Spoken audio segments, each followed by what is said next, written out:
ఎవరెవరైతే ప్రభుత్వాలకి కూటమికి అలాగే ఎవరైతే వాచ్మెన్ లాగా పనిచేస్తున్నారో మత పిచ్చి కుల పిచ్చి ఉన్న వాళ్ళు ఎవరైతే ఎగురుతున్నారో వాళ్ళందరికీ సమాధానం చెప్పబోతున్నారు. వైఎస్ఆర్సీపీ జగన్మోహన్ రెడ్డి గారు అధికారంలోకి వచ్చిన వెంటనే 2029 ఎలక్షన్స్లో ఖచ్చితంగా గెలిచి మీ భరతం మీ అంతు చూడబోతున్నారు అని నేను చెప్తున్నాను.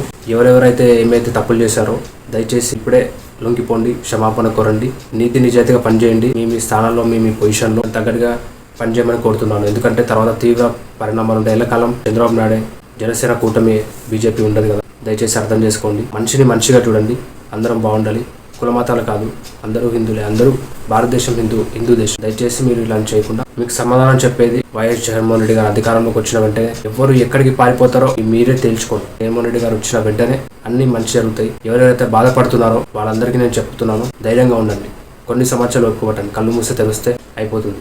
సో దయచేసి ధైర్యంగా ఉండమని చెప్పి కోరుతున్నాను. మరి అలాగే డాక్టర్ కే పాల్ కూడా కులాలకు మతాలకు అతీతంగా ఆయన కూడా ఎంతో మంచి చేయాలని చెప్పి ఆయన ముందుకు వస్తున్న పరిస్థితి. వీళ్ళందరూ పెద్ద పెద్ద వ్యక్తులు ఉండగా మీరు ఎందుకు భయపడుతున్నారు? ధైర్యంగా ఉండమని చెప్తున్నాను. ప్రశ్నించే ప్రజల గొంతుగా మీరు చేస్తున్నాడు.